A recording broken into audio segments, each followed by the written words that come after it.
We are live. Ha ha ha. Yes. Yes, yes, yes.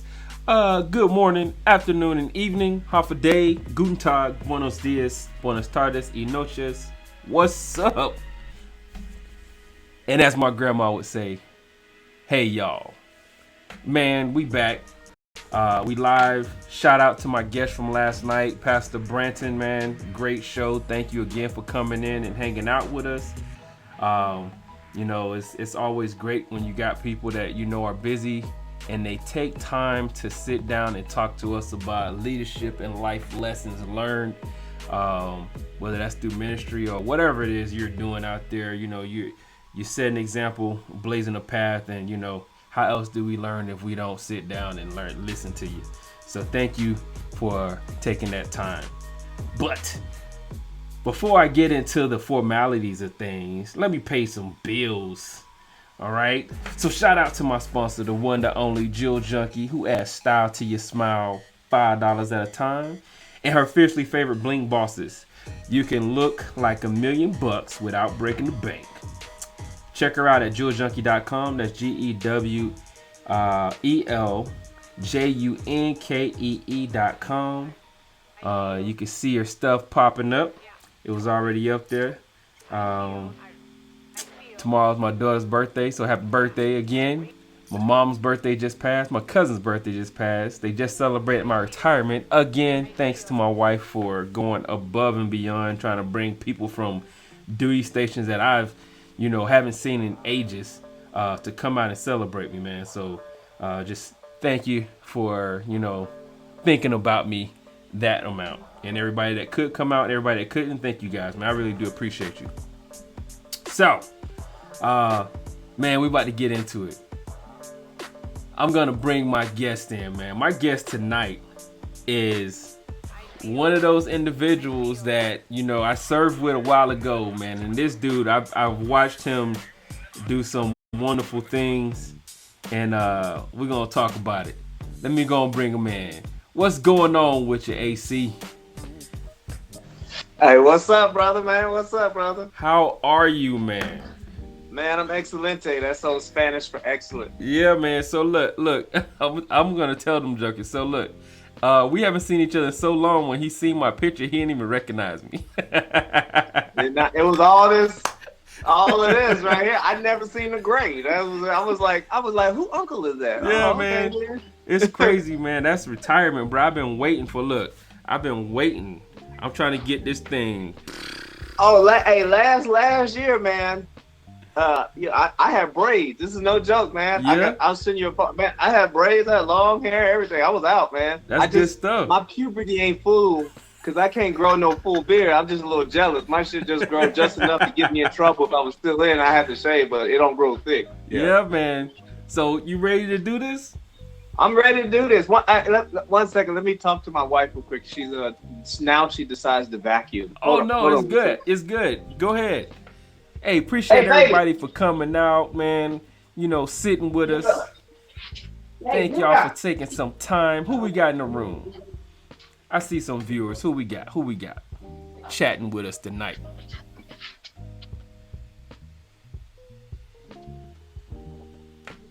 Good. You back? Back, brother. All right, bro. So tell us, who are you? Where you from? And what do you do?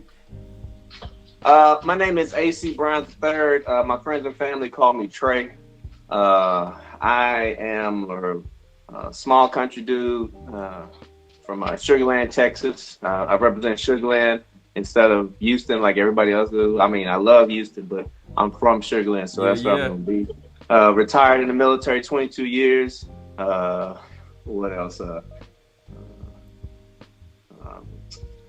Loving father of 5 beautiful children. Awesome. And have a lovely wife. Just got remarried for the last time. And that's it. Just loving life, brother. Entrepreneur, son, and just overall good servant of our God. Yeah, man. Yeah. Yeah. So how do you know me, bro? How do you know me? Where how do we connect? Man, I believe the first place we connected, was it in San Antonio or was it Fort Sam Houston? I mean, or was it Hawaii? San Antonio. Yeah, San Antonio. Y'all was just too cool. Y'all was just too school. Y'all was just too cool for me, man. Y'all knew uh, you was one of the platoon sergeants. Was it Foxtrot or golf? Foxtrot. Yeah, I remember. Yeah, he was with Randy. It's crazy. Now we're talking about it, have not even thought about it, but as we start to talk about it, now I remember. I was like, oh yeah, I used to deal with Foxtrot because I remember this kid. Da, da, da, da. Yep. Yeah, so we was with what was it? Was went down with reception. Mm-hmm. One of the best jobs I ever had in the military. There's a lot of places I had fun, but I by far working down at reception with every 68 whiskey that came through for about 2.5 years. I'm sure I left an impression because I still talk to them daily. Yeah. They'll pop up every once in a while. They'll come by my shop, or I'll see them on post, and they're like, "Hey," I was like, "Wait a minute, I know you. I don't know your name, but you did this, you did this, you did this." They're like, right. "Yeah." I was like, "Yeah, I don't know how I remember that shit, but yeah." So, yeah, man, I was doing amazing and wonderful things for the military. That's where we met. That's right. That's right. And look, while we were there, man, I think we did you spent some time at the Fight House while we were there, right? You were there too. Yeah, right. yeah. That and now it's yeah. I was there at the Fight House, man. Yeah, I was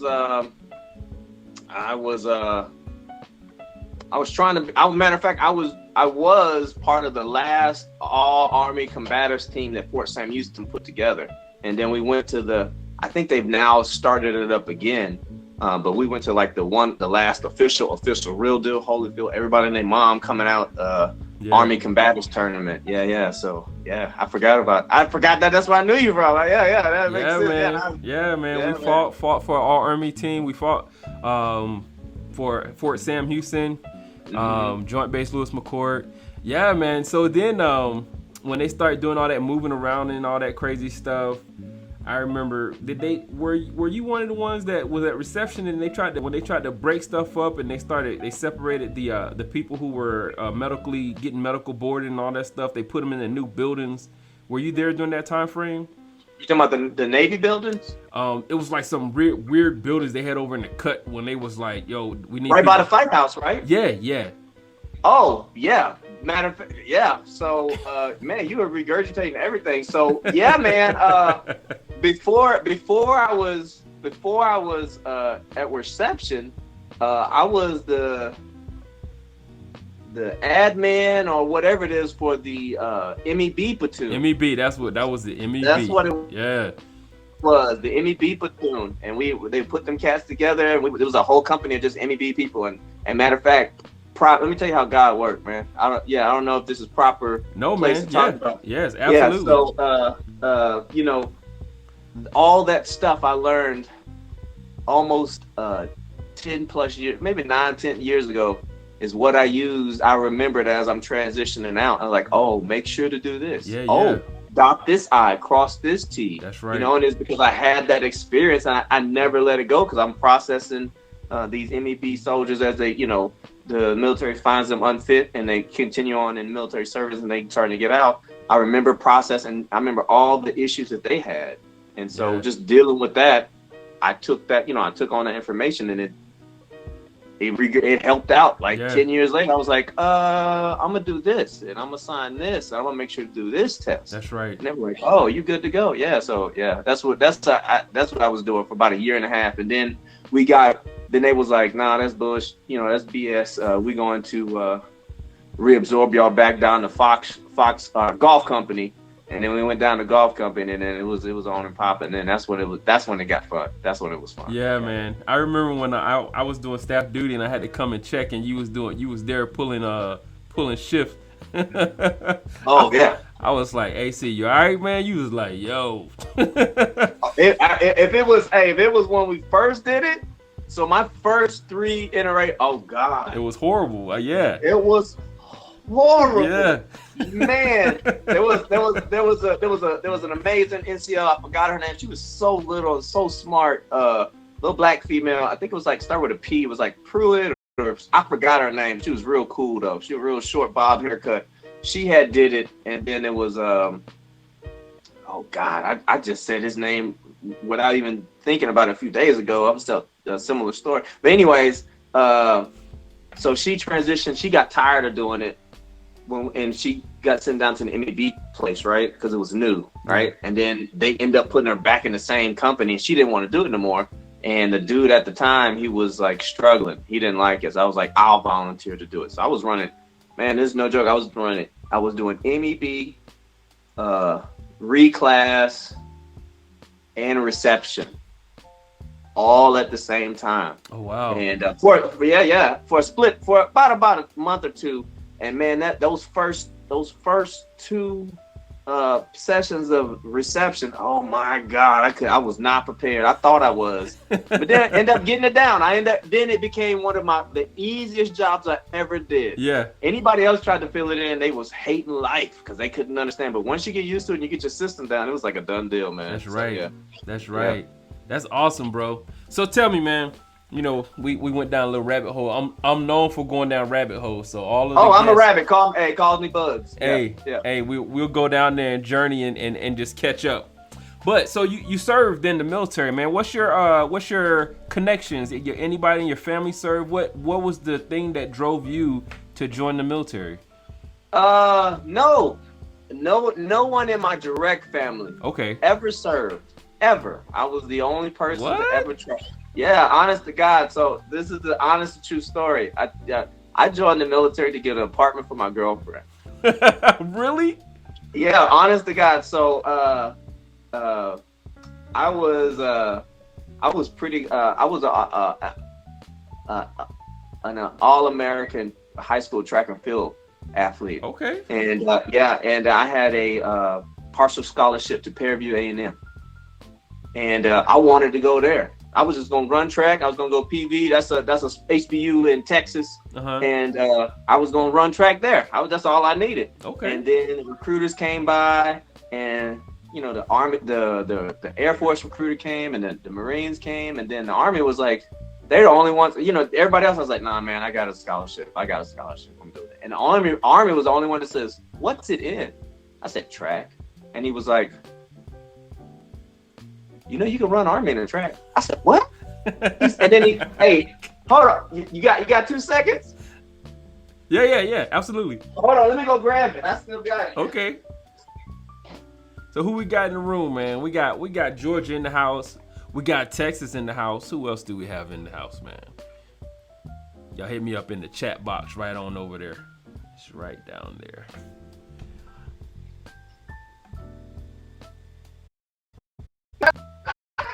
Hey, Lisa. Hey, that cat daddy brought this. That old school trapper keeper stuff, my goodness. I don't know if you had one. Still have that? VHS in there? Yeah, I still got the VHS tape in that bad boy. Hey, that cat daddy opened this up and was like, hey, let me show you this. He flipped it open and pulled it. He's like, you know who that is? I said, no. He said, that's Olympian so-and-so captains. I was like, oh, you could be in the Army Air Rancher? He said, yeah. And he said, imagine this, you still get paid. I was like, oh, paid too? And he had my girlfriend with me at the time, right? And he was like, you gonna marry her? Being, I'm gonna marry her. And he was like, oh, great, you can give her a free house and apartment for free. The Army. I said, oh, baby, this is perfect. She said, that's amazing. So I went and told my coach, I said, man, I'm joining the military. And he was like, okay. I mean, it was just a little partial scholarship. It wasn't like it was gonna pay full time. Yeah. You know what I'm saying? And track ain't one of them sports that where they gonna recruit you and give you $1 million. That's right. Not until you start breaking records. And so I wasn't close to that, but I was good. But it was like, I was like, man, I'm gonna do this. I'm gonna make money. And that's why I joined. That's the main reason I joined. Yeah. It wasn't I wasn't patriotic because this is, when did I join? 99. So okay. Right before. So it wasn't like, it was what did it say? They don't even have this no more. But this is old school. What that say right there? Be all you can be. Be all you can be. And that's what I did, bro. I was a be all you can be too. Be all you can be. Man. That's what's up. So shout out to your recruiter, man. He put the work in. As a matter of fact, I met him. When did I meet him? I met him the second time I came back to San Antonio. I ended up retiring from here. I met him at the gym, and I was lifting weights, and he was like, he went out, he saw me, and he was like, "Excuse me, are you?" I said, "I know who you, Son Rodriguez." You want to join in? He's like, "Oh, you know?" I said, "Yeah, you ain't the one who told me I couldn't run track for the Army, but you the one that completed the process." He had pictures of me and my girlfriend at the time. What? He kept all of that stuff. Like, he's like, "I think I got those pictures." I was like, "Oh, so that was cool. That was real awesome." Yeah. Wow, man, that's what's up. My auntie's in the house and my mama. What's going on, y'all? Appreciate y'all. Hey, mama. Hey, out. auntie. Yeah. All right, bro. So you served 22 years. 22. After being told you could run track in the Army. That's crazy. So, yeah, never ran for the Army not even one step. Not one step. Look, so what was some of the pros and cons over those 22 years, man? What kept you 22? What kept you for 22 years? How? Let me tell you the story, which I tell everybody.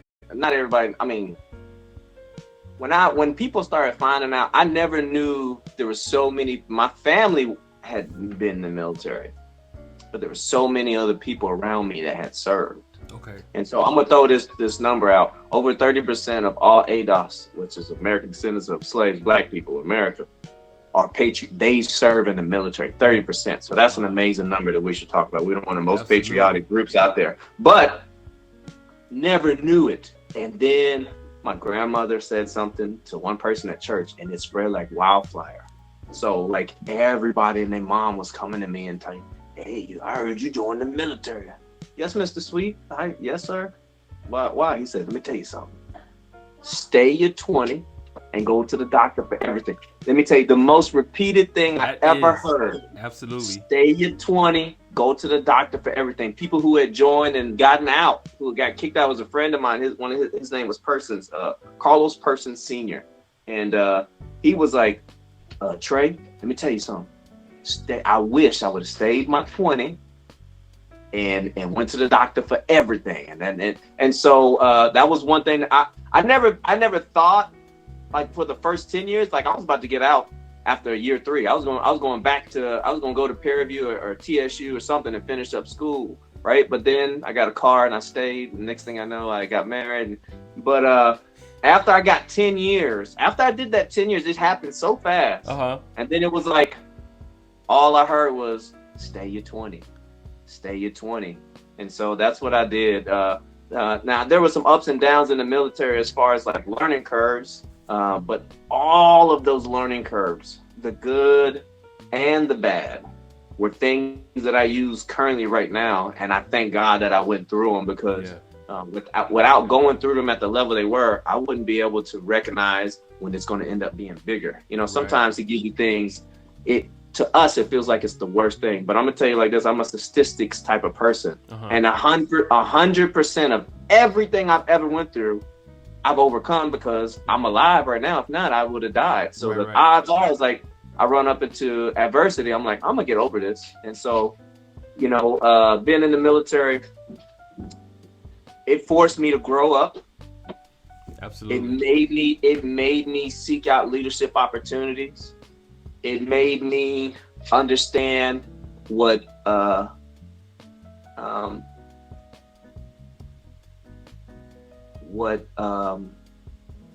what's the word I'm looking for? Self-motivation is. So everybody else would pump up and stuff like that. But I remember joining the military and no one ever asked him. There's one time, her name was Mrs. Sergeant Martin, and she was like, "Hey, do you want to go to the PLDC? You want to go to PLDC?" And not everybody says this, but a lot of people are like, "I don't think I'm ready yet." That's what they say. I'm gonna wait. I'm gonna wait a little bit longer because I think I need to master something. Yeah. Best and most stupidest advice I ever told myself. Like, nah. And she looked at me, she's like, "Okay," and she's walked off. And man, I regretted it. And I never, from that point, no one ever had to ask me, "Hey, do you want to get promoted? Do you trying to get?" I was always out there trying to go to the boards, looking for harder positions, failing because you can't be scared to fail. Then all the information I got from failing when I was able to do another job similar, I was able to succeed, exceed way past. Everybody's like, "Oh, you did?" I said, "Yeah, dude, I look so horrible doing it this way." Yeah. Now I learned that, So yeah, man, and just honestly, when you get to it was a certain point to where I was like, man, I'm impacting these soldiers. Yeah. That I want to say about when I was at Fort Sam Houston. That was when I loved it the most, man. It was like I was impacting soldiers. Soldiers were everybody ain't gonna like the way you do things, That's but right. like so many soldiers was coming back like, "Hey, Sergeant Bryant, thank you very much." I still keep in touch with so many of them. There's one right now I'm constantly helping. He's going through MEB right now. I see him. I talk to him all the time. He came to visit me when I made a first sergeant back at my last station at Fort Sam Houston. And so he came to visit me. I'm talking to all my soldiers before, and it was like just a positive impact on all of them. One dude, so I'm sure you're gonna ask about it later on, but I got a barbershop too, and there was a dude who ended up in my chair. Now I don't cut hair, but the barbers, and I always talk this, it's just me. Yeah. And the dude's looking at me, and he's like, "I know you." I was like, "From where?" And then he started to describe it, and he's like, "Your voice sounds so familiar." Yeah.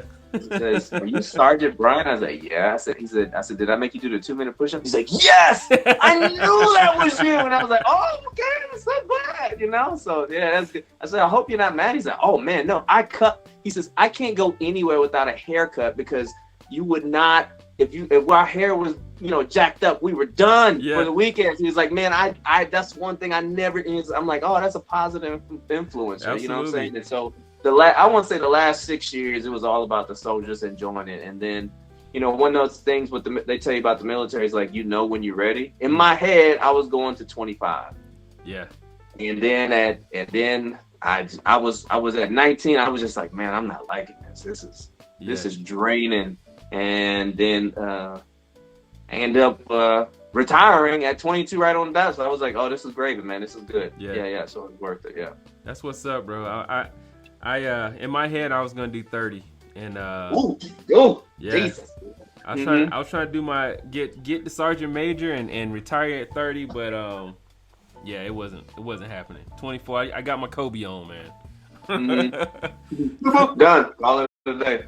I never had there was one time I wanted to be a sergeant major, and that was at reception. This is true. And then I don't know if you ever met this dude. His name is Sergeant Major Franklin. Oh yeah. You know him? The bald head black dude that's all tapped out and sometimes don't wear his stuff on his uniform until you're like, yeah. Hey, that dude made me want to take on the world. I was an E5. Yep. I'm coming to Fort Bragg. Yep, Fort Bragg. That's where it was. Yep. Just his leadership style, I loved it, man. And it was like, because he's the only dude I ever seen cuss out a colonel. Yep, that sounds like him.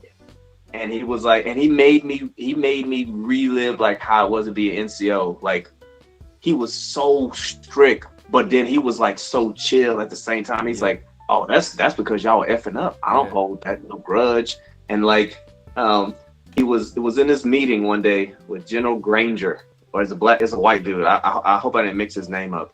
And so all Sergeant Major Frankel was asking for some type of document that the general wanted. Right? Yeah. He don't want the document. The general wanted. And he went to this colonel and said, hey, sir, we're going to need. He was very professional until he wasn't. And the colonel was like, blah, blah, blah, blah, blah, da, da, da. And he was like, MF, you know who I work for? I don't need this BS.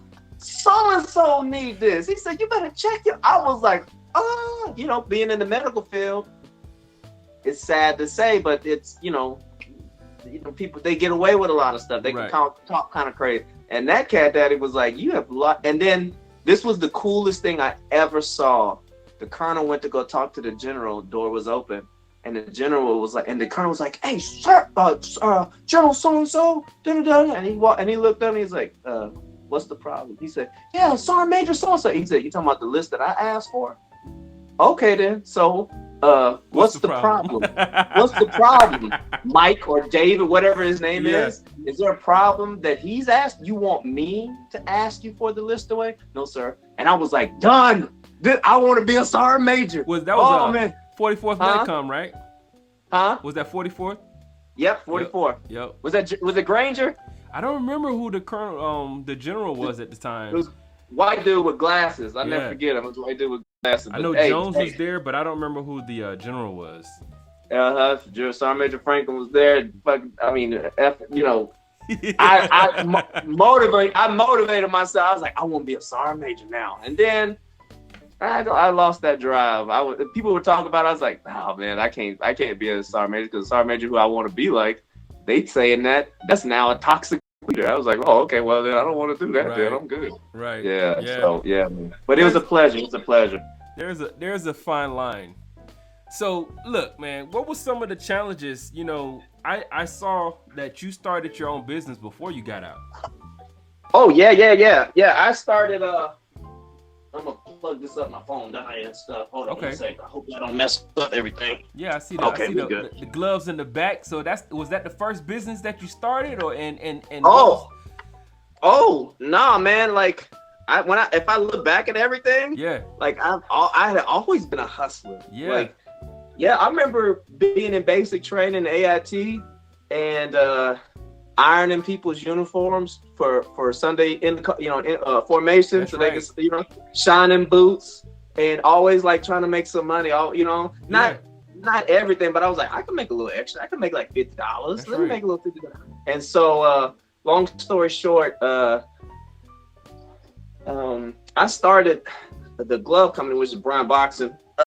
Give me an opportunity. Bryant Boxing being the largest Black-owned boxing apparel company in the world. This is true. We are a high-end apparel company. There are many other amazing Black-owned apparel companies, but none like us. So much that I tell people it's like we're not well known. We're just world known. We got our stuff. We're located in Dallas, Australia, and Korea in 3 different stores.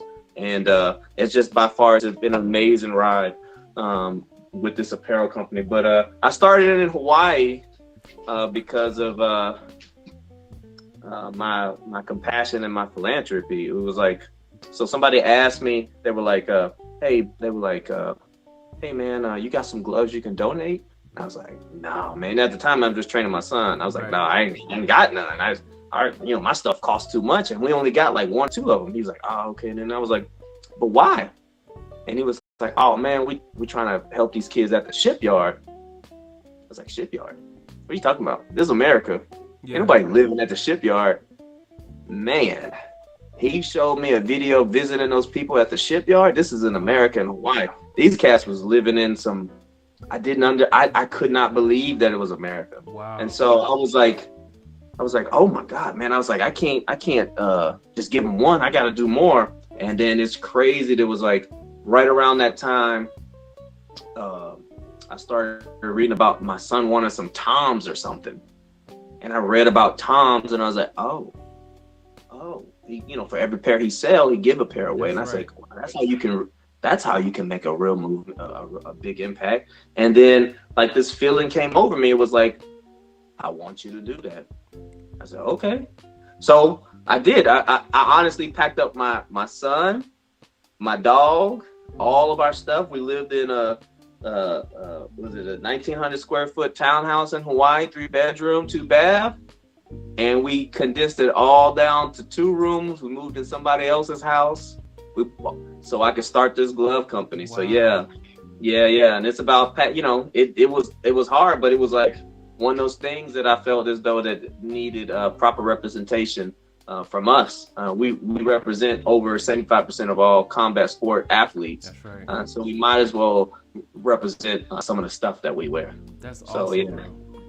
So how can we get on there to your site and get some of this merchandise, man? Oh man, well, you got to get in line, man, because it's everybody uses that stuff as like it's limited edition. And as I started to progress, I understand limited edition means this is how much I can afford. Yeah. So I'm only going to buy 20 shirts, so it's not really limited. This is what I can do. Right. But now I'm saying that my stuff is limited edition, and so it was like I got this thing about like being true to myself, and it was like something is I believe in the Trinity. right? Yeah. And I believe in like I'm a very I wouldn't I'm not a very very very spiritual, very God and Jesus centric and whatever. I don't go to church because I believe there's too much in between that that separates you between God. But I believe in Him every day and I talk to Him every day. Yeah. And so I only release 30 because that represents three, and the Father, the Son, and the Holy Spirit. And even on my glove design, I got this thumb design that's called the Trinity thumb, right? And they were like, "Why do you call it the Trinity thumb?" And I was like, "Well, what do you call the tip of your thumb? What do you call the tip of your thumb? The thumb. Thumb. What do you call the bottom of your thumb? The thumb. Yeah. What do you call the middle of your thumb? The thumb. The same as the Father, the Son, and the Holy Spirit. They're all one, but they're separate." Yeah. And so, yeah. But anyways, to answer the question, BryantBoxing.com. Bryant Boxing anything. Just type in Bryant Boxing. Everything will pop up. You know what I'm saying? So you can go on my Instagram. You can go on all social media platforms: TikTok, Instagram, Facebook. Facebook, I got about like 12 of them. I never mastered how many Bryant Boxing, but Instagram, TikTok, and what's the other one? Twitter. All Bryant Boxing. Just all that right there. Yep. Mm-hmm. Bryant Boxing. Mm-hmm. Awesome. All right, so what was some of the challenges, man, when you stepped out of the uniform and you said, you know what, I'm about to go ahead and kick this thing off? So you had Bryant Boxing, you got out, and then what did you do after that? So I had been a boxing coach ever since 2014, and so I was volunteering. I knew I did not want to work for anybody. Yeah. Because by this time I had spent 22 years in a career that most people don't ever spend 7 years at a job, and I'm spent 22 years in it. Yeah. And I thought it was retarded when I used to hear other people say, "Oh, you're retiring, so what you gonna do? What's your next job?" And I was like, "Why would I retire to get another job?" Yeah. That for me, not for everybody, just for me. I was like, "No, I'm good." I was like, "You're too young to just sit at home." Yeah. Oh, I mean, I kind of did, but it was right around COVID, so it made sense or whatever it is. But it was like when I got out, I knew that I could live comfortably off of retirement, but comfortable wasn't gonna help me and help my kids to where at the level we wanted. Yeah. And I was like, I cannot go work for anybody, even though there's certain jobs I've always wanted to do. Like I always wanted to do construction, and so immediately after getting out, one of my fighters had a apprentice construction job. I went to do that just for 1 month, just to say I did it. Right. And now I did it. And then another one of my fighters said, "Hey, coach, we know you like to do weird jobs. Would you ever thought about working with UPS?" I was like, "Yeah." "You mean just delivering boxes?" "Yeah, I would love that." So he was like, "All right, man, I can get you on for the season." He said, "You gonna?" I said, "Yeah, I was shutting down the gym because everybody was going for holidays and stuff like that. So a lot of the students. So I normally shut that down a little bit." And I was like, "Yeah, I'll just shut it all the way down and I'll just go ride with you." And I rode for him about I did it for about 2 weeks. And then I was like, well, that was fun. And then I quit. You know what I'm saying? I just want to check the block. The last thing I want to do, brother, is I want to be one of them Liberty Tax dancers. I don't know if they out there where you at. The Liberty Tax dancers, they be like, no. They be dressed up like Uncle Sam or the Statue of Liberty. No. And they be like, yeah, they be dancing out there trying to get people to come to the Liberty Tax station or whatever. Yeah. I know you're talking about. They be dressed up. Okay, yes, I do. I want to do that just for one day. I just want to say I did it, man.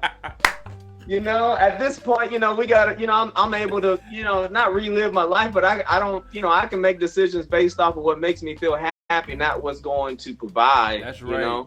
And so that, and honestly, that helps complete me. And I did those things. And then after a while, I was like, all right, well, let me go do something else, and end up opening my own gym.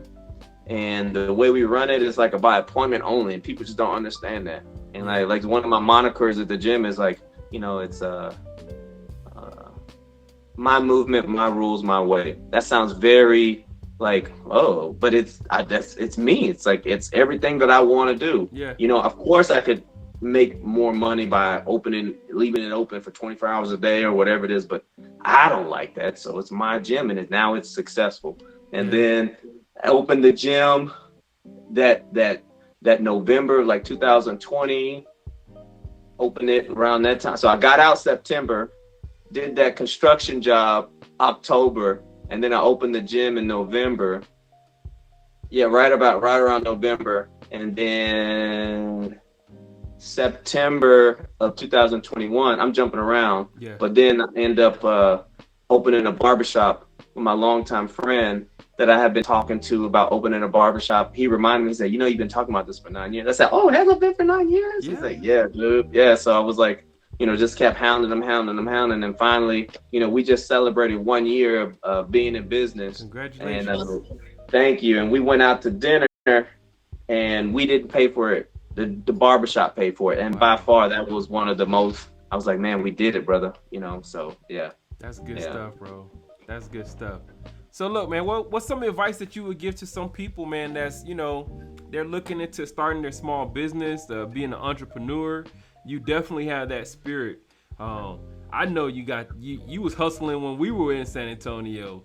And on Yeah. top of training, preparing to fight, and if people don't know, man, I mean, boxing is one thing, and then when you boxing, I remember you was training people's kids then. Well, Yeah. yours, and then people was asking you to train their kids, Yeah. and on top of the life of a platoon sergeant.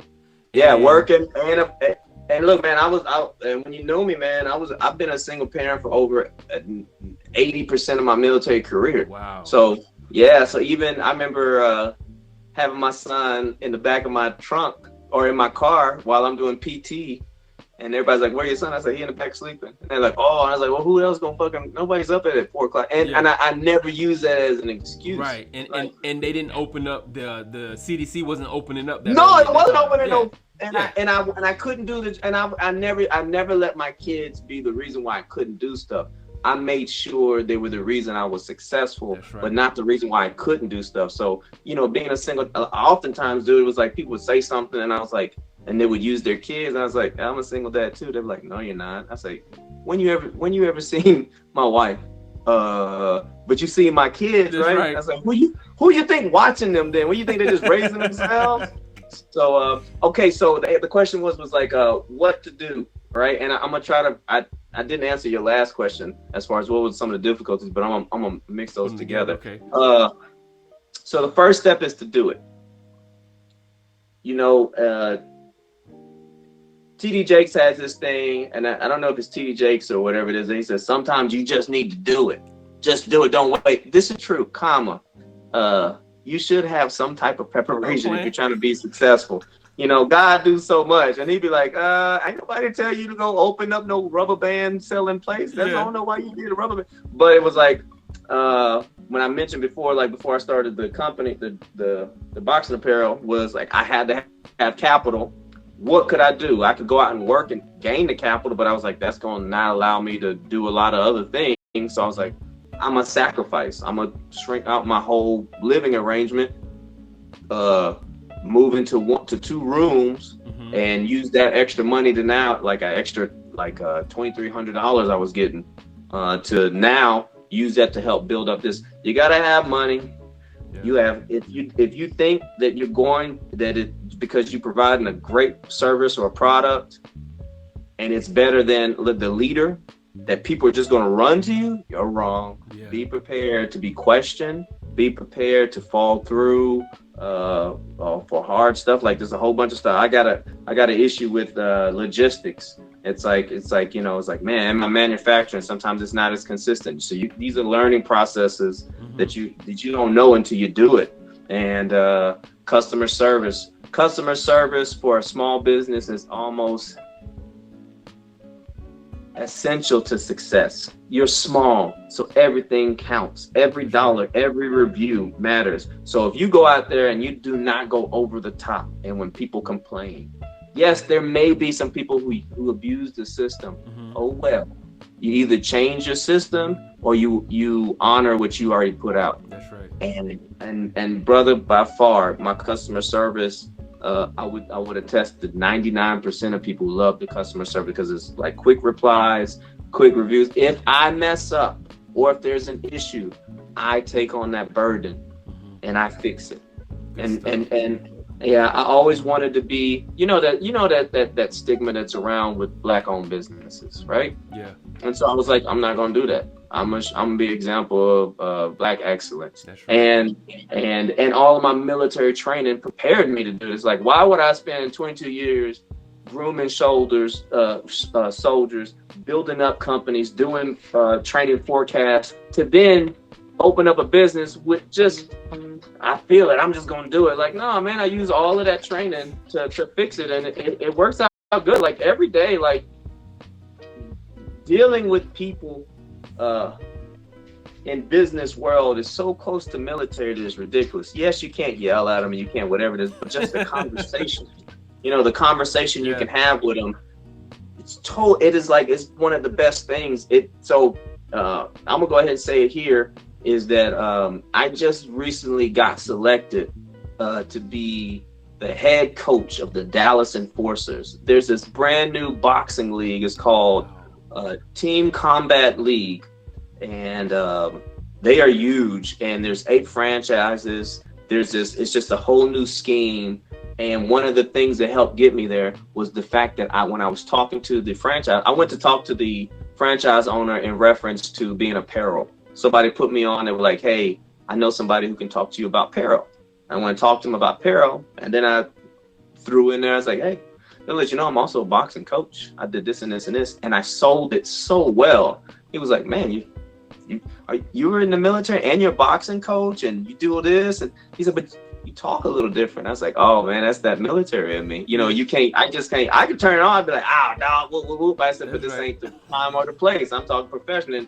And brother, they gave me the thumbs up, and this is by far one of the most amazing journeys I'm probably gonna go on. Wow. Yeah, dude, it's amazing. So thank you. So it's just, and you know what? One of the things that helps sell it too, because what I was talking to him about being in the military, just being who I am, being real.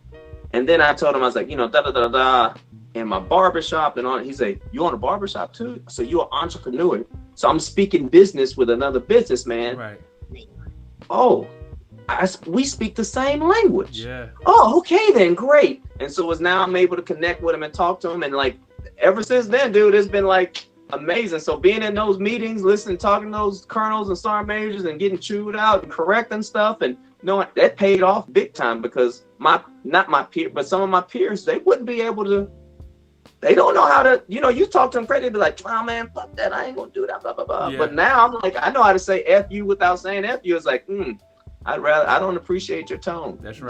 That's big, that's a big thing. So yeah, man. So yeah, that's to be focused in the military, to be focused and accomplish everything you did in the military, there's no reason why you shouldn't be focused and accomplish great things once you start your job. Every time you PCS, think about it. You rebuild systems. Yep. You make nothing from something. That's right. You improve in the foxes. So why could you not go and say, for however many years you've been in the military, not only were you responsible for building soldiers, but a good product, but you protected the nation. You invested into the nation. Invest in yourself. Your time is now worth it. No one's ever going to pay you what you're really worth except for yourself.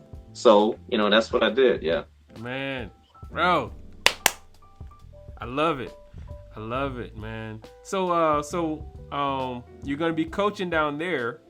So are they gonna come down to your gym, or are you gonna be just splitting some time over there in their facilities? Oh man, and so I already kind of split time up there. There's a few people who I train up there, so it's like, well, boxing is everywhere. And when I got the opportunity, I was like, oh, I'm doing that. So I have a family that's already out there. So they're my plan B. So meaning like I'm going to stay with them just enough to find the location. That's right. To I lived in a room with me and my kid and my dog. So, I lived in a chew where I had a person above me that had stinky feet. That's right. So, living with people don't bother me. You know what I'm saying? Yeah. So it was like, oh man, if I had to live in a room to stack this paper, I'm gonna do that. It's not beneath me. Yeah. And so no, for it's a 12-week season. But for 8 weeks, we'll be training out of Dallas. And then for 12 weeks straight, we'll be traveling between Texas, Las Vegas, and New York. So we'll be going to all those places right there. So I won't need to have a place in Dallas, But once the season's over, I'm coming back home, and then hopefully it'll be good enough, and we'll go another season, and then we'll be good to go. Yeah. Okay. So I remember, while we were, serving together, you were recovering from an injury, right? I think you had maybe had surgery or something like that. Or was it somebody else you was fighting with? It was somebody at the fight house. I know. It might have been somebody at the fight house. Yeah, it wasn't me. I had an injury, but I had a back injury and I had an injury, but nothing with no surgery. It was probably no, you know what? It was Ortiz. Oh yeah. That's right. Ortiz had the knee injury. That's right. Yeah, the ACL tear. That motherfucker's tough, dude. He was supposed to be fighting with us, and he couldn't. That's right. Yeah. He has a pair of your gloves. That's how I found out you were selling. You had your gloves. I was like, he said you need to get with AC because he got the gloves. My dude. When we were out when we were in Germany, he was the first sergeant for 8th Medlog, and I was over. I was the detachment sergeant for HHD. And we used to roll in the morning. We used to go beat up all the soldiers out there and the officers.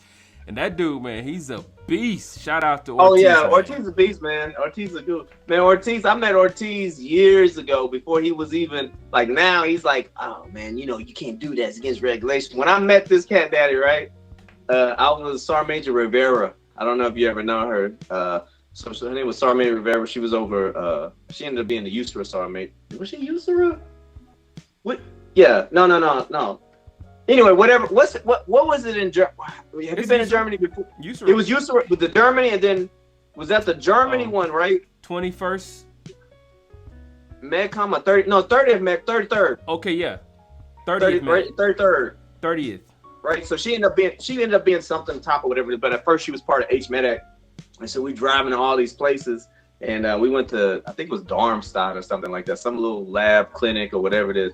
And Ortiz is sitting up there. He got his shit all rolled up. We used to. You can't do that now, right? No, can you roll up your sleeves? Yeah.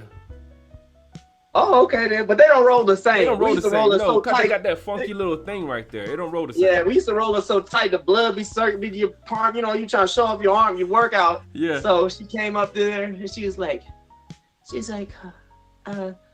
Specialist Ortiz, can I ask you a question? And he's like, yes, Sergeant Major. He did not sound that bad, but that cat daddy had a heavy accent. He kept that joker clean, didn't he? Yeah, no, it wasn't bald. That cat daddy had it slicked all the way back. And he had enough to make it like a little man bun. Yeah. And she was like, can I ask you a regulation of AR-630-1? He's like, I need to cut my hair. And I was like, this dude has lost his mind. This was long, dude. It wasn't short. Now he like, I remember him talking about something. He said something. I said, oh, that's what you used to do. Don't you be yelling at them people over that shit? He's like, yeah, I got in trouble too, didn't I? Yeah, okay, so they getting in trouble. Yeah. I used to go visit him. I went to go visit last time I was in. I think one of the last time I was in Germany, maybe like 2 years ago. I used to go visit. I got my youngest son is out there. I used to go visit him and his family. His daughter's name is Eileen, and that was at the time was my second wife. That was her name, so it was cool visiting him and stuff. He's a cool guy. Yeah. That's my brother. Right Randy's out here right now. Randy's back in San Antonio. He just moved back. I don't know. He's not gonna open up the school though. Nah, he's doing something where he's traveling around. He just told me what he did. Something about like either a brain scan or he does something. He's got a cool job. It's an amazing job. So yeah, he's back in San Antonio now. And he's DJing on the side, right? Yeah, man, let me tell you, if anybody hustle, it's Randy. Randy the DJ. I didn't know this dude. He's probably a Grammy winning award songwriter because like he did something and it was like they posted on Facebook starring Randy Malakas on the ukulele. Right. I was like, what the fuck? You don't know what's going on? Man. What does Randy do? Yeah, he does everything, man. Everything. Yeah. I'm surprised. He might be a B-boy. I know he was dancing for a while. He does. He's got from people from Hawaii just got the most secret. They got like hidden secret talents. You'd be Yeah, like, what? You're a chess master? that's What are right. you? You What are you doing pumping gas? you're a Just I'm black bored. belt in You're a, jiu-jitsu? What? you're a black belt in jiu-jitsu. But why are you bagging groceries? But why are you an elementary teacher? I'm not getting it. What? Yeah. So yeah, it was This is cool just stuff. what I love to do, man. That's so This is what I crazy. like to do. Yeah, this is what I like to do. Yeah. Yeah, man. So look, man, if you could change three things, you mentioned some stuff, and I'm sure that's probably gonna be it's gonna be combined into it. If you could change three things in the world, what would they be? Three things in the world. Uh, Let everybody one have to get rid of 4 prison profits in America. That's one. This is gonna be very specific. Give us our reparations that are due. And third thing and last thing is own up to what your grandparents did in the past. I think oftentimes, maybe that's not how I want to word it, but those first two, end for prison profits, give us our reparations, and for sure have people understand that history is probably one of the most important subjects in the world. It is, you know what I'm saying? And so, oftentimes, I hear people say, oh man, we on the verge of the end of the world and blah blah blah and all this other stuff, and I'm like, brother, you crazy, you lost your mind. You know we were slaves at one time, right? And I don't want to keep harping on that thing because some people think that that's a dead beat, but I'm like, our grandparents couldn't drink in a certain fountain. There was certain time. There was sundown cities that our grandparents and possibly our parents, depending on how old we are, or how old our parents were, they grew up living in a time where it was sundown cities, meaning like you couldn't be. And so it's like, stop saying that what you're going through, what or what you see, is like the worst. In reality, it ain't the worst because it's been way worse. Matter of fact, I think it's probably one of the best times we've ever been. Is the more we get, the easier we can start to.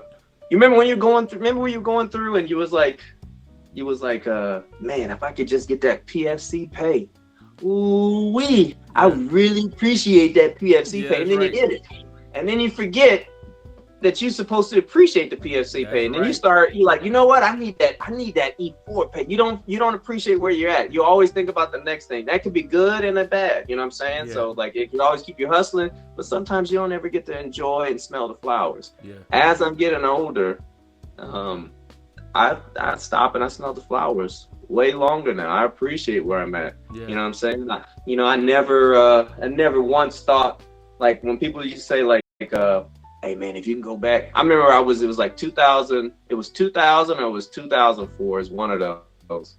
I sat there and I watched the Summer Olympics, and there was a dude by the name, his name was Ben something, I forget his name. He's from Sugar Land, Houston area. And we used to smoke him all day, every day. And I'm watching this dude on the 4x4 relay running in the Olympics. And I remember I was really sad. And then 10 years later, talk to my friends, and sometimes some people, they always bring up those old nostalgic type things. And I was like, honest, I was like, oh man, I wouldn't change nothing for the world. I'm the happiest I am. It's like, I wouldn't be where I'm at right now. I don't know where I would have been, right? But right now I'm happy. And that still stays, that means that stands present right now, meaning like stands true right now. It's like, man, I'm happy right now. It's like, I wouldn't go back. I wouldn't tell myself how to get the lotto. I wouldn't even talk to myself. I was like, I'm perfect.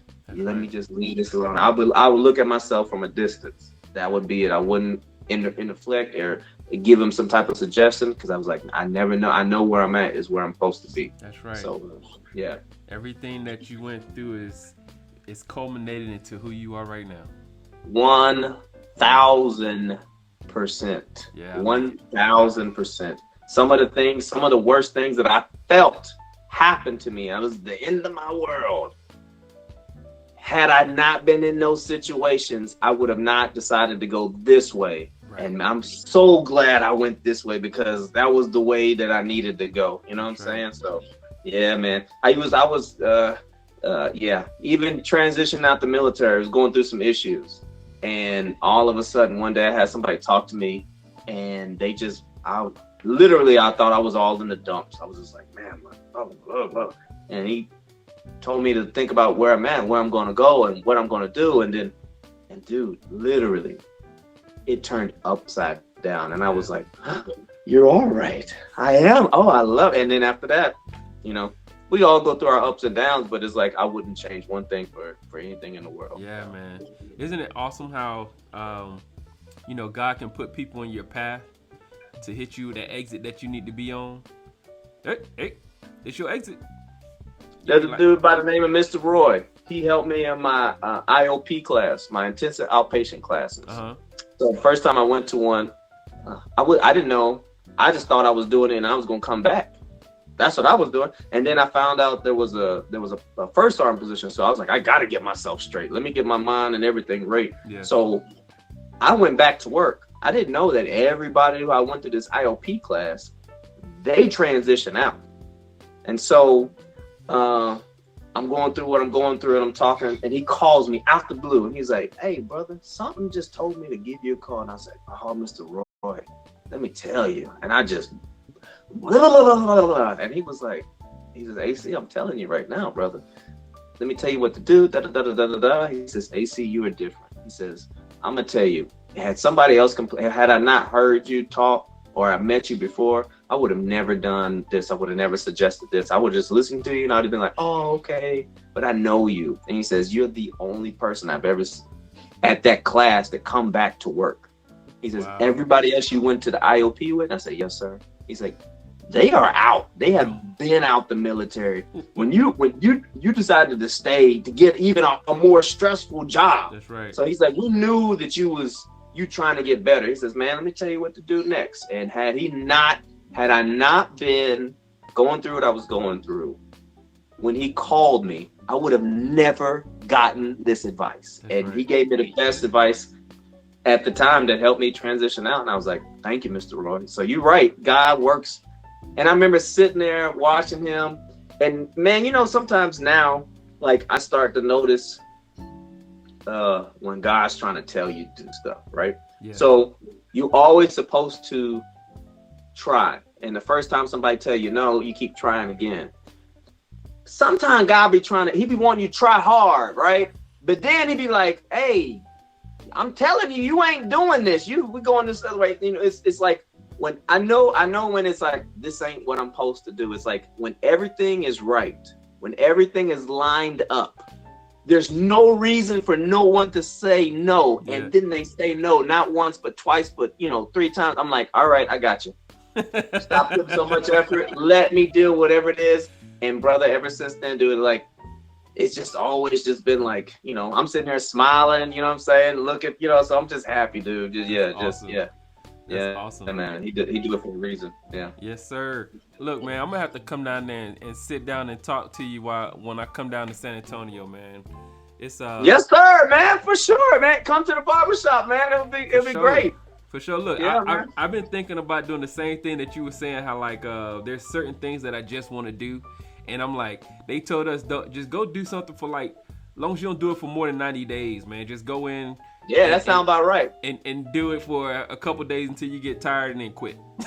Yeah, because you ain't got no reason to, So yeah, man, like when you make those type of decisions, it's like, I remember doing that construction. When I approached it like that, I still got mine, excuse me.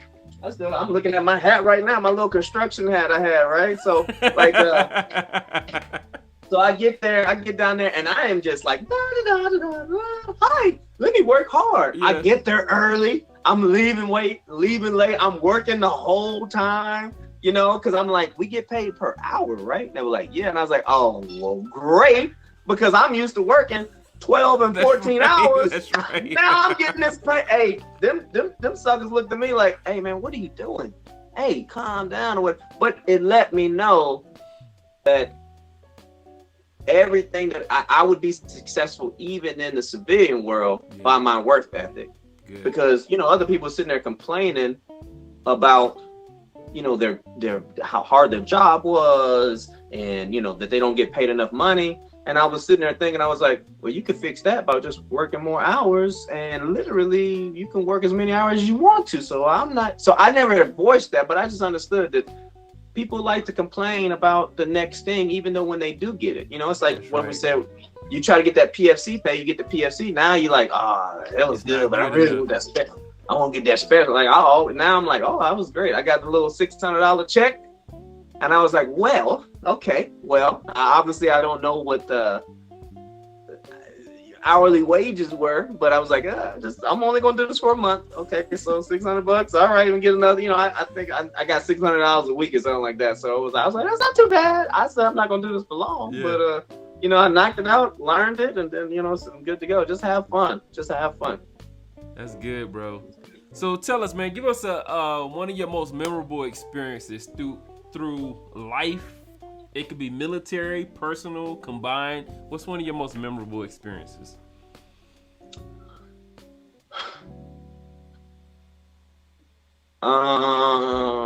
Most memorable experience was the moment that I found out that there was really a God. And so all these years raised up in a church that had the directions in the name, Mount Pleasant Missionary Baptist Church of Sugar Land, Texas, blah, blah, blah. The longer the name, the smaller the church is, right? Went to the churches the whole time, and, went on Wednesday, tried to talk myself from going out on Friday or Thursday, always had to go Sunday sometime, being the usher board and all this other stuff. And there was always something that questioned, like always like, is there a God? Yeah. I don't know. I pray, but I'm not, I'm like, God, please help me, whatever it is. And then my second son, Isaiah, he was born. And he was born with the umbilical cord around his throat. And he was so purple. I didn't even think a human being could be that color. Oh, wow. I had a son before, but I didn't see him born. I was in Germany at the time, and he was born in Hawaii. Okay. And so I didn't get an opportunity to see him born, but I was like, man, this doesn't feel like how it is on TV. That's right. Normally, baby come out, hit the butt, cry, mazel tov. That's what we do. And so I could just feel the tension in the air. I remember feeling it. I just remember, and everybody got real serious. And they never said anything to me, but I knew there was something wrong. Okay. And so I remember him sitting there and the doctor working them, and they're not just going crazy, but I know they're focused. They're trying to get him going. And so I was a normal male soldier.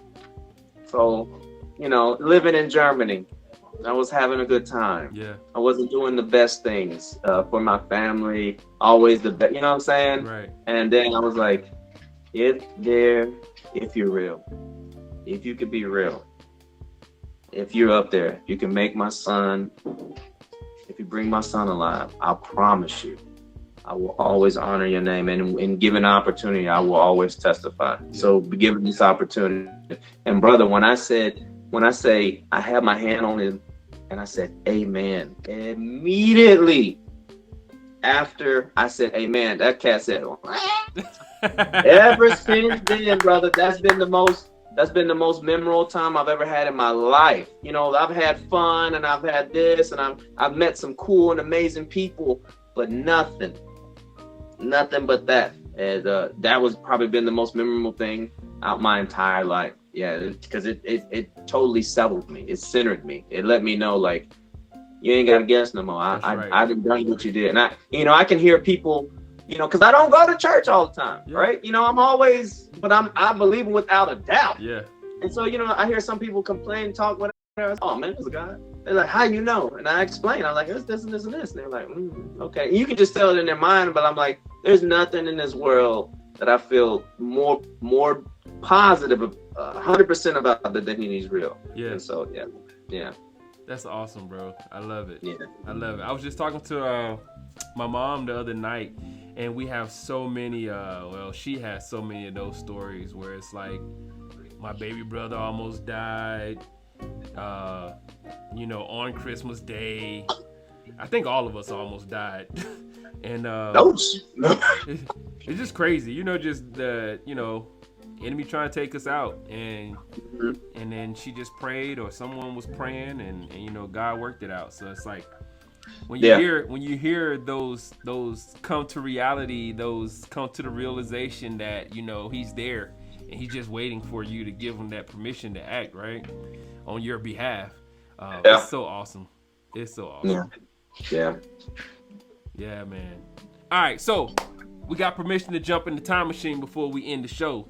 If we Okay, could, brother. I can't believe the time, man. This has been amazing, man. It's just cool chopping it up with you, man. yeah, oh So yeah, what's up? What's up? absolutely. Going to the time machine. What we doing? Yeah, man. Look, you get to go back in time and talk to anybody in history, man. Who would you pick to hold a conversation with, and why?